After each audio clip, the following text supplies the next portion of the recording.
Alhamdulillah wassalatu wassalamu ala Rasulillah Muhammad ibn Abdillah la haula wala quwwata illa billahil aliyyil azim.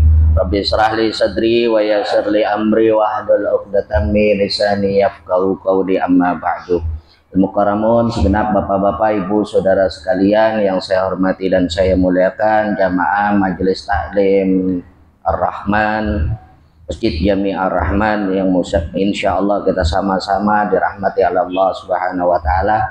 Hari ini sebagaimana biasa, selesai kita menunaikan kewajiban sholat fardu maghrib sambil menunggu kedatangan waktu isya, kita lanjutkan dengan kewajiban kita yang lainnya, yaitu menuntut ilmunya Allah Subhanahu wa Ta'ala dengan mentakrir kitab Irsyadul Anam li Syekh Utsman bin Agil bin Yahya Alawi. Sudah sampai di halaman kelima, baris kedua dari bawah. Qala mu'allifullahu ta'ala wa naf'a bihi wa bi'ulumihi fid dharaini amin. Qala radhiyallahu ankum. Ayo Sahabudin coba baca. Bismillahirrahmanirrahim. Di waktu itu Pasal. Iya, pasal adapun perihal tayamum, yaitu jika ketiadaan air itu dapat mengganti yang menjadi darurat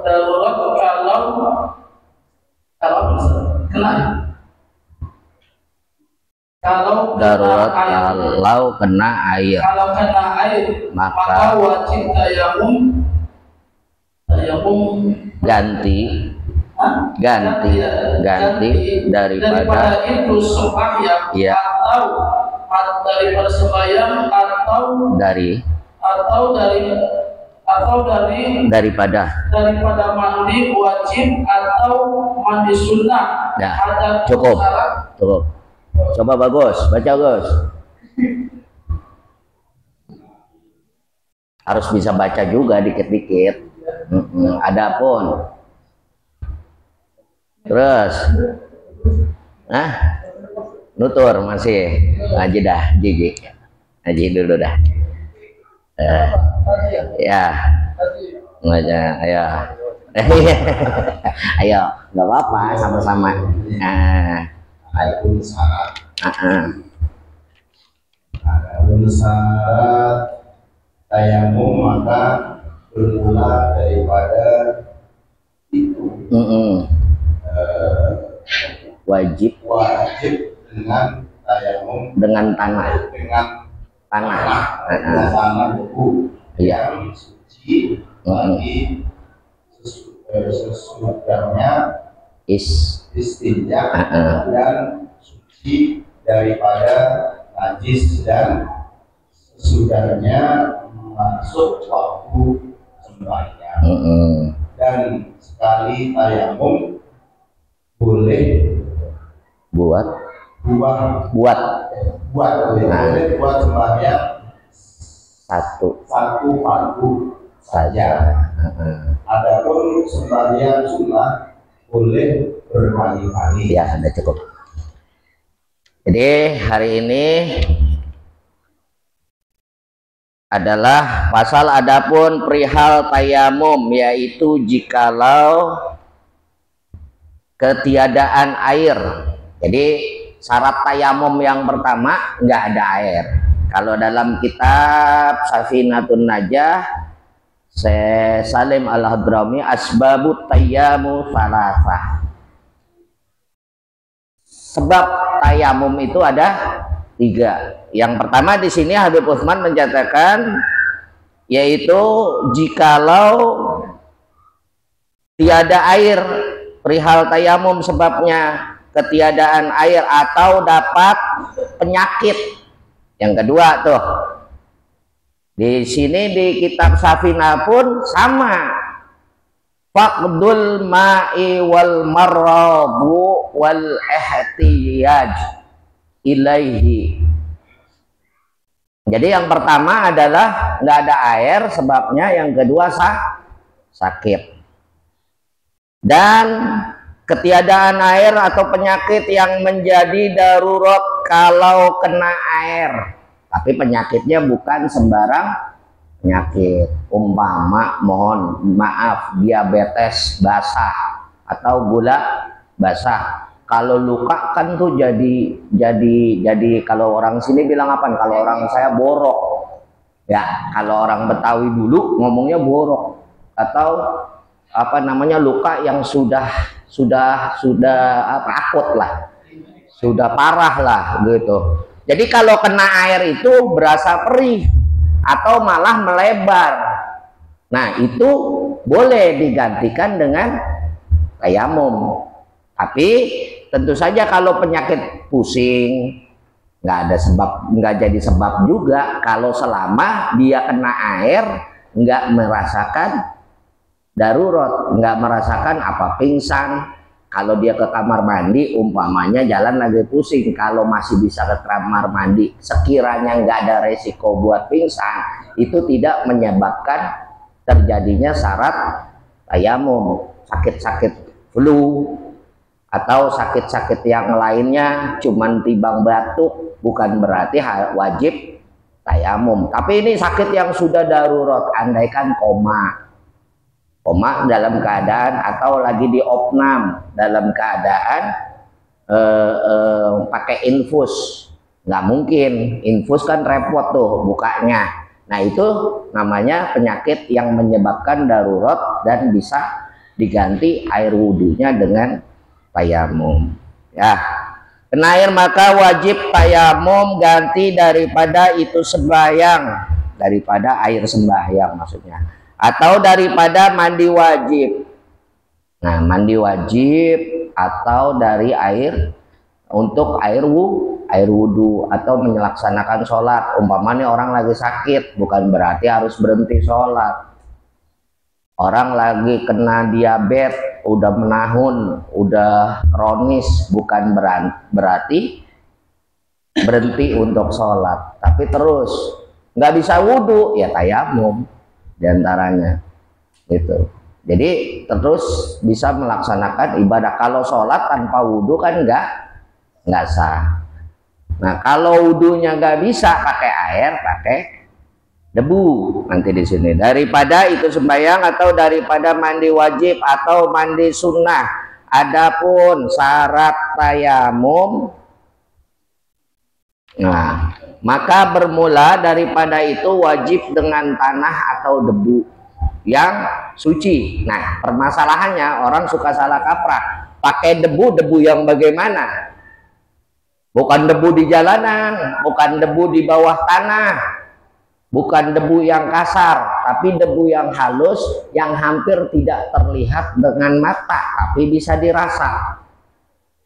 Jangan sembarangan debu juga, kecuali memang kita berada di alam yang darurat, umpamanya di hutan, kan nggak ada debu yang nempel di dinding tuh, atau di dalam pesawat umpamanya yang orang berpergian, air di dalam toilet pesawatnya katakan nggak ada umpamanya. Ini kan dalam perjalanan, untuk sholat ngadepnya kemana kita kan nggak tahu tuh. Biasanya kalau yang bawa kompas mungkin tahu, tapi namanya pesawat bergerak atau kereta bergerak kan suka berpindah tuh. Jadi yakini itu untuk lil hormatil waktu, kita tetap ngerjain sholat di dalam kereta, di dalam kendaraan dengan cara tayamum. Ngambilnya adalah debu yang ada di jok atau debu yang ada di senderan kursi. Bukan debu sembarang debu, bukan. Kalau debu namanya kita belepotan debu juga nggak begitu mentang-mentang tayamum. Nanti ada caranya ya.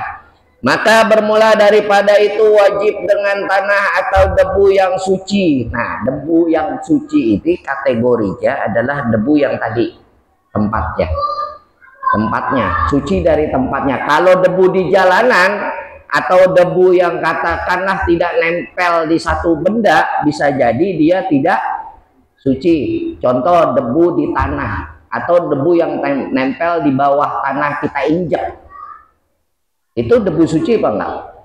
Enggak, karena bisa jadi bercampur dengan zat yang lainnya gitu.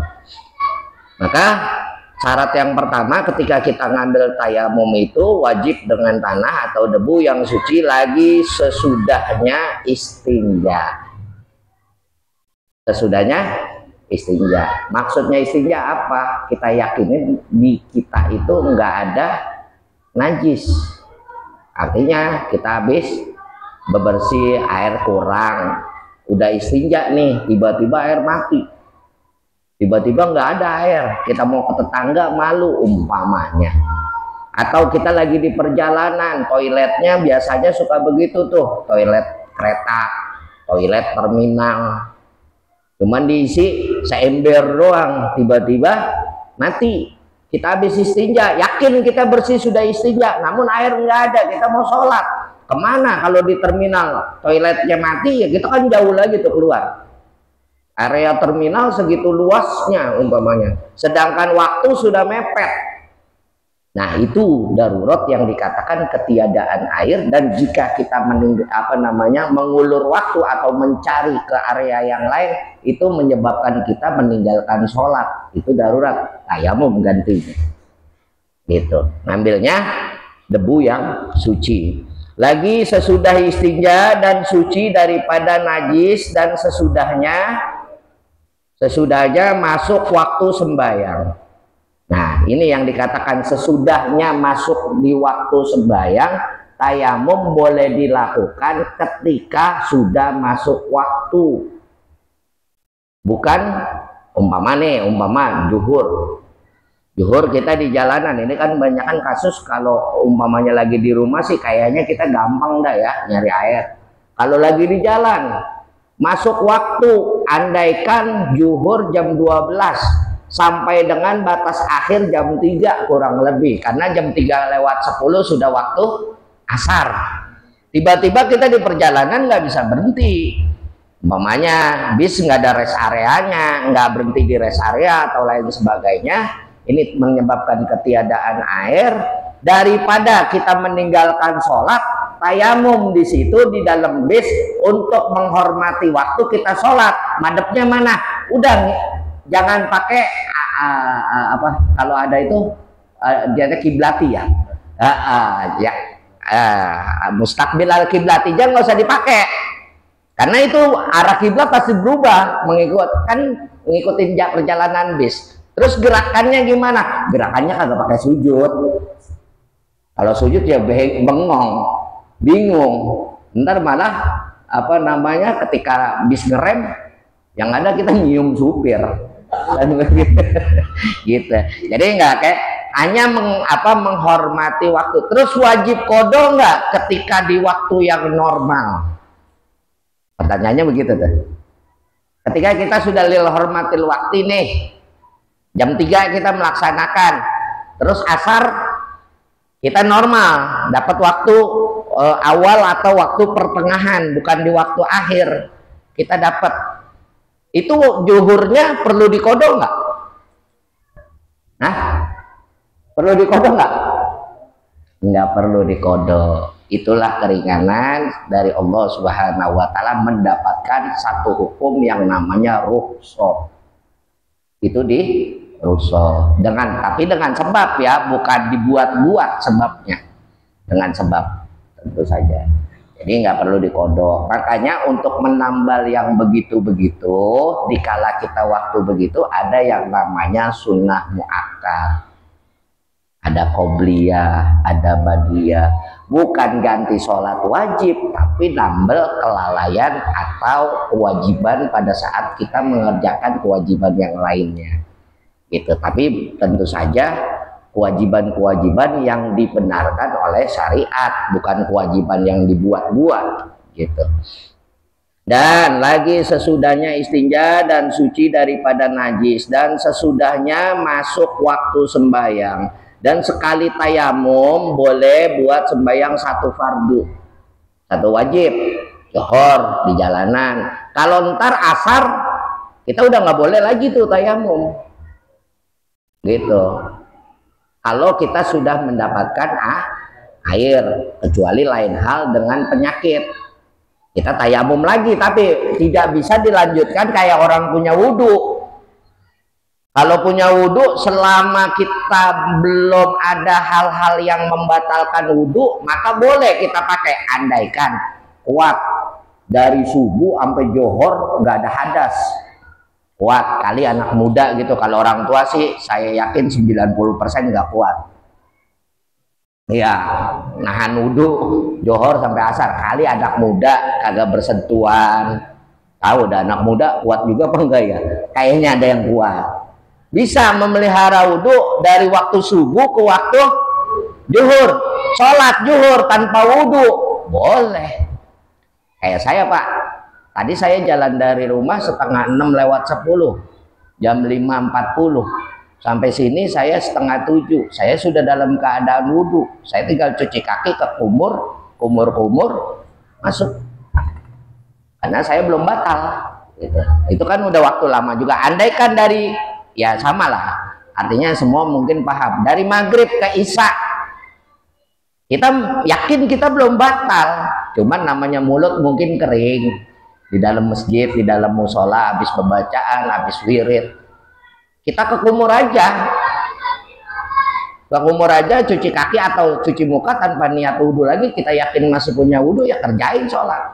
Yang penting jangan buang hadas atau hal-hal yang membatalkan wudhu yang kemarin yang lalu sudah kita bahas. Nah itu boleh kalau wudhu, tapi kalau tayamum nggak ada yang membatalkan tayamum.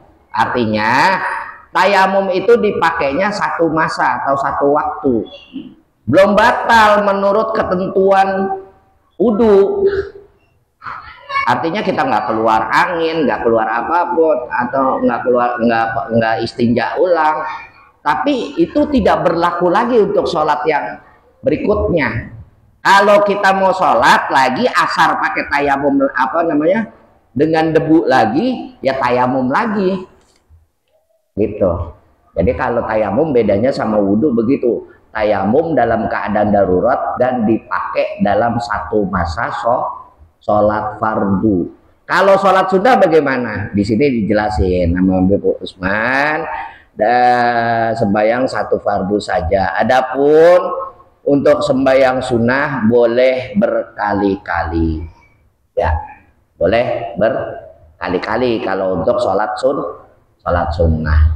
Ya umpama nih malam matilah air kering, disunter dulu, katanya nyari air susah dulu.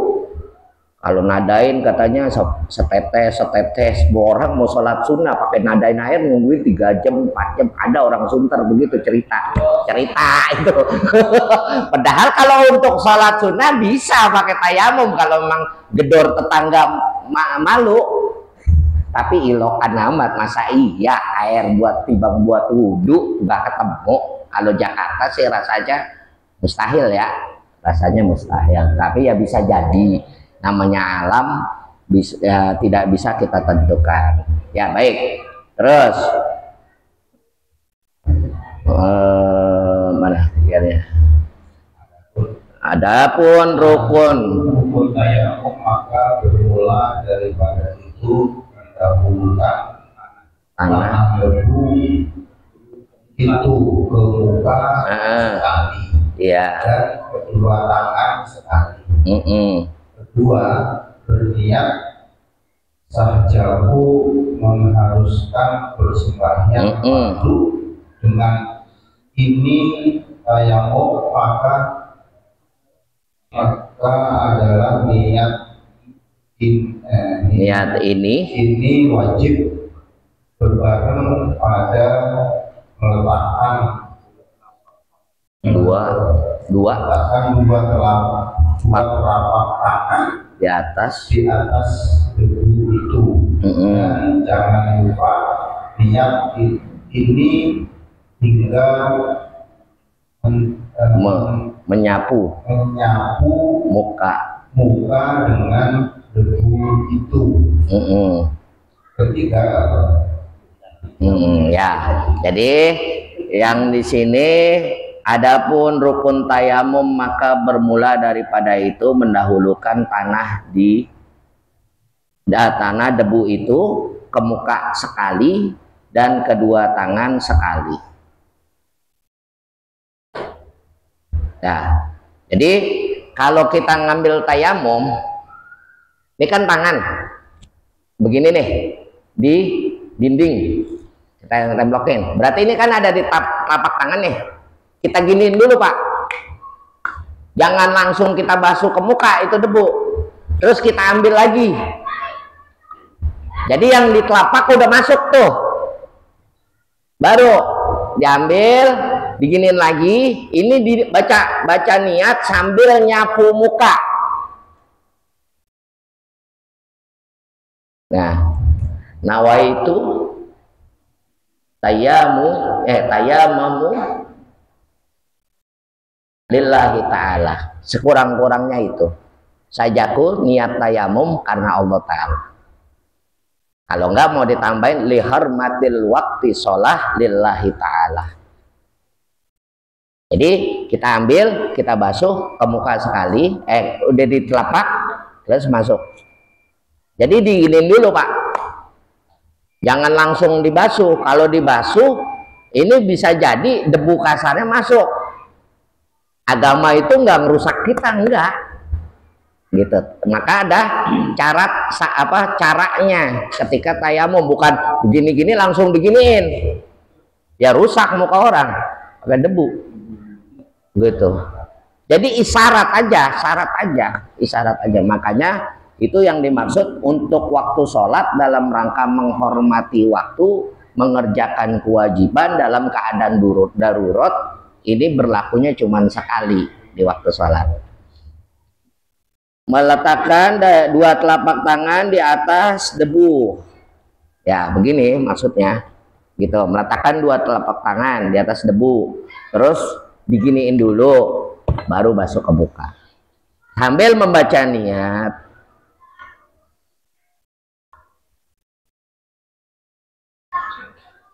Kedua tangan sekali dengan niatnya sajaku mengharuskan sholat fardu dengan ini tayamum, maka adalah niat ini wajib bebareng pada meletakkan dua telapak tangan di atas debu itu, dan jangan lupa niat ini hingga menyapu muka. Nah, jadi begitu sajaku menunaikan kewajiban sholat dengan tayamum ini lillahi ta'ala. Kalau enggak gini, sajaku dengan tayamum ini niat melaksanakan sholat lillahi ta'ala. Sambil kita gitu. Jadi jangan terputus antara kita meletakkan debu di tangan dengan menyapu muka. Dengan jangan lupa nih ya, ini enggak menyapu muka dengan dibuat apa? Dengan debu itu ketiga menyapu muka sekali, tempat menyapu dua tangan hingga sikunya. Nah, dengan sikunya sama wudhu, menyapu muka dan menyapu tangan. Terus menyapu tangan bagaimana caranya Ustaz? Menyapu tangan itu sama halnya ketika kita ngambil wudhu, begini dulu, seolah-olah kita kayak ngambil air, tapi dengan cara begitu, terus digituin. Nah, makanya perlu diginiin Pak. Kali lagi perlu ditepok dulu supaya debu yangnya itu nggak terlalu tebal, ntar pada gatel habis sholat gitu. Kalau debunya kebetulan tebal, di jok bis apa di jok kereta atau di apa gitu, kalau main gituin aja ya habis itu pada kegatelan, berarti apa namanya, ibadah bikin sengsara dong. Enggak ya, kalau tahu ilmunya, kalau tahu caranya. Makanya ini mudah-mudahan jadi pengetahuan kita bersama. Dan hingga sikut sekali pula, sekali aja cukup. Jadi yang namanya darurat ini nggak wudhu 3 kali, karena pada prinsipnya ngambil wudhu pun wajib sekali, 2 sunnah, 3 kali afdol. Wudhu berarti boleh juga? Boleh. Wudhu sekali, nggak basuh mukanya, boleh, wajib. 2 kali sunnah, 3 kali afdol. Tinggal kita mau ngerjain yang mana tuh, nyarinya yang afdol dong. sunnah dapat, kewajiban dapat, keberkahan dapat. Kalau nyari afdol, cerita afdol gitu, nyari kebaikan nggak berdasarkan kebenaran, ya sekedar kebaikan karena nggak berdasarkan kebenaran. Maaf, sholat nggak pakai ilmu baik nggak? Baik, tapi bener apa enggak? Karena nggak ada ilmunya. Mardudatun la tuqbal. Orang non nyumbang bikin masjid, nyumbang kegiatan keagamaan, maulid, Isra Mi'raj, baik nggak? Baik, tapi bener apa enggak? Enggak, karena dia hanya melaksanakan kebaikan menurut ukuran manusia, tapi tidak melaksanakan kebenaran menurut Allah Subhanahu wa Ta'ala. Buat baik-baik, makanya derajat baik itu belum tentu benar. Kalau benar, insya Allah udah pasti ada baiknya. Gitu, makanya segala sesuatu kita wajib cari yang baik dan benar. Mau bikin masjid, Pak, mau bikin masjid, baik nggak? Bikin masjid baik, bagus. Cuman maksain diri bikin masjidnya di bundaran HI. Bener apa enggak? Kan begitu. Ya makanya itu. Oleh karenanya kayak kemarin, menuntut keadilan lewat menyuarakan suara demo, baik apa enggak? Baik. Memang ada haknya, emang dilindungin sama hukum, dilindungin undang-undang. Jarah, ngerusak, bener apa kagak? Agak bener, sekalipun ada rasa sakit hati, gitu ya. Jadi itu bedanya baik sama benar. Ibadah pun sama. Ketika kita main asal-asalan aja, bedanya kebaikan dan amal soleh terletak pada nilai-nilai kebenaran. Nilai-nilai kebenaran itu tergantung ketika kita melaksanakan kebaikan pakai ilmu apa enggak. Begitu. Baik, orang non nyumbang buat masjid, buat musola, buat kegiatan keagamaan kita, buat sosial kemasyarakatan, kebaikan, tapi bukan amal soleh. Pun sama, Pak, kita melaksanakan kebaikan apapun yang kita laksanakan, umpama bangun masjid, bangun musola, bikin kegiatan taklim, bikin kegiatan PHBI, bikin kegiatan yang lainnya, itu bernilai kebaikan, tapi belum tentu jadi amal soleh. Kenapa bisa begitu? Karena tidak menuruti syarat dan rukun untuk jadi amal soleh. Makanya itu qaidahnya perlu kita pelajari, perlu kita gali. Yang menentukan rukun untuk bisa menjadi satu derajat kebaikan itu bernilai, berganjar, dapat ganjaran pahala dari Allah yang bagaimana? Buat baik mah semua baik, ukuran manusia. Buat kegiatan yang positif pasti baik, pasti. Tapi ketika itu tidak ada niat dijadikan amal soleh menurut tuntunan ilmunya, maka tidak akan ada. Ada satu kisah dari Rasulullah Shallallahu Alaihi Wasallam lewat hadis beliau dan dikolkan oleh para ulama. Ketika Allah dituntut sama kita ngerjain, bikin masjid, bikin musola, bikin kegiatan PHBI, bikin kegiatan apapun yang bersifat keagamaan, tapi ada niat hati kita untuk mendapatkan kebahagiaan di dunia dan pujian dari makhluk. Duratun Nasihi kalau nggak salah itu kisahnya. Menuntut ini orang supaya dapat pahala dari Allah Subhanahu wa Ta'ala.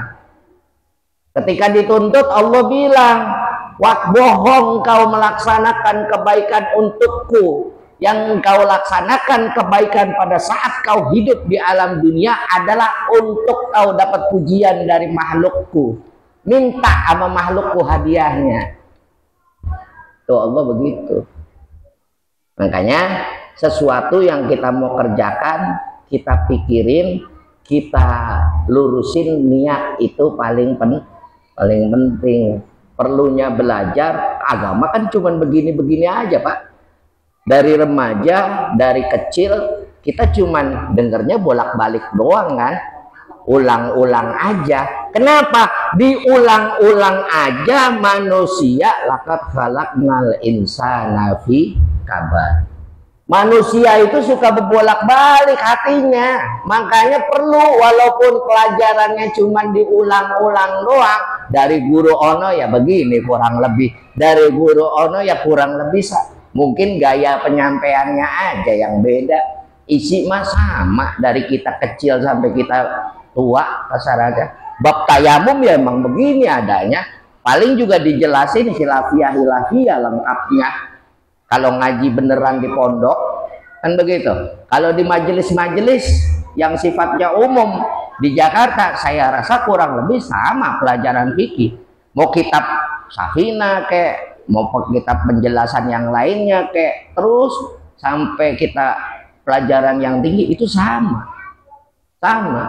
Cuman tinggal bagaimana pengamalan kita. Kalau kita yang ngaji aja kita masih bingung apakah amal kebaikan kita akan bernilai jadi amal soleh, apalagi orang yang gak mau ngaji, apalagi orang yang gak mau deketin ulama, apalagi orang yang gak mau masuk ke masjid. Itu perkaranya. Kalau kita aja masih bingung, bagaimana saudara-saudara kita yang nggak mau atau yang alergi dengan majelis ilmu. Jadi itu pentingnya kita terus menuntut kebaikan untuk menjadi amal soleh, karena al-yauma la yanfa malun wala banun illa ma atallah biqalbin salim. Ntar akan datang tuh satu masa, nggak manfaat itu harta, nggak manfaat itu kepintaran kita, nggak manfaat itu kebaikan kita, nggak manfaat itu anak keturunan kita, illa ma'atallah biqalbin salim, kecuali ketaatan dengan hati kita yang lurus, hati kita yang niat bener. Bahkan Allah udah sindir-sindir kalau kita, apala ya'lamu idza bu'sira ma fil kubur wa usila ma fis inna rabbahum bihim yaumal idzil khabir innal insana li rabbih lakanut wa innahu lihubbil khairi lasyadid. Kan begitu awalnya. Sesungguhnya manusia banyak yang dusta, banyak yang bohong, dan mereka menyaksikan kebohongan mereka sendiri. Betul apa enggak Pak? Tuh surat Al-Adiyat itu sindirannya. Afala ya'lamu idza bu'sira ma fil kubur, apa kalian enggak takut nanti diungkit di dalam kubur? Fala ya'lamu idza bu'sira ma fil kubur wa husila ma fis. Allah Maha tahu apa yang ada di belahan dada kita sekecil biji jaroh.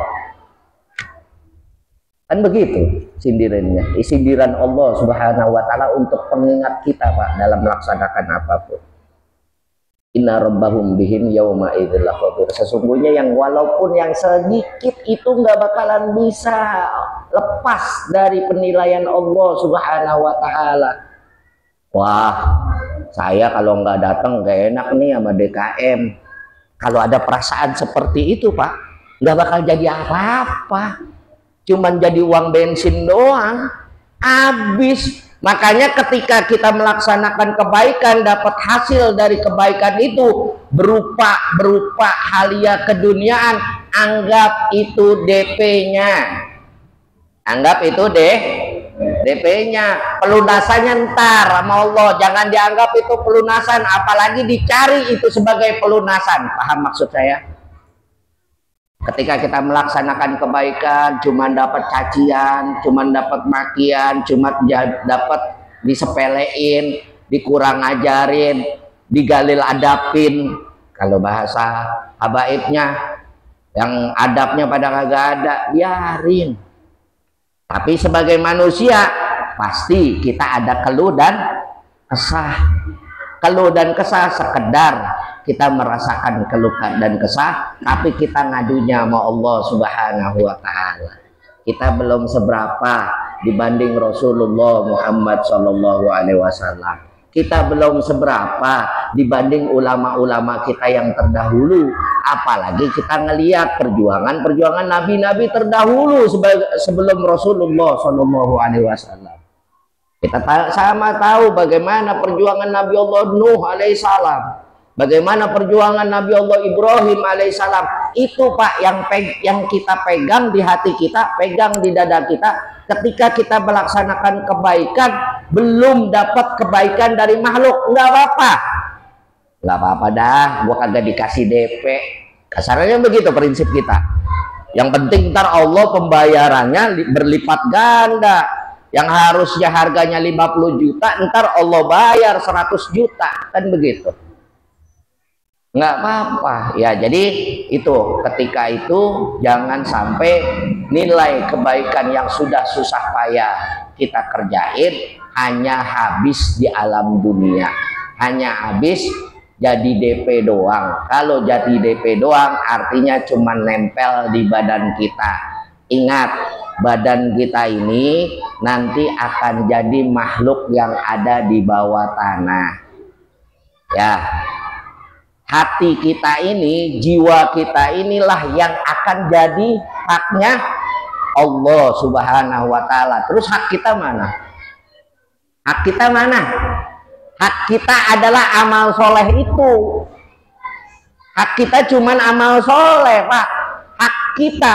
Maka jadikan hak sebelum kita dapat ganjaran dari Allah, jadikan hak kita tersebut yang akan jadi hak kita nanti di hadapan Allah, jadikan itu kewajiban kita pada saat kita di alam dunia.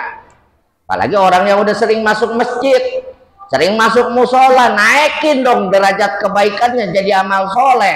Jangan cuma teriak kebaikan-kebaikan doang. Begitu ya. Mudah-mudahan yang sekelumit ini bisa sama-sama kita pahami, mudah-mudahan jadi pelajaran buat kita semua, khususnya bagi saya ya, insya Allah. Dan kebaikan ini akan bernilai menjadi amal soleh. Wallahu a'lam bishawab. Ada yang mau nanya? Ntar tugas jawab gimana? Ada yang kalau ada yang mau nanya?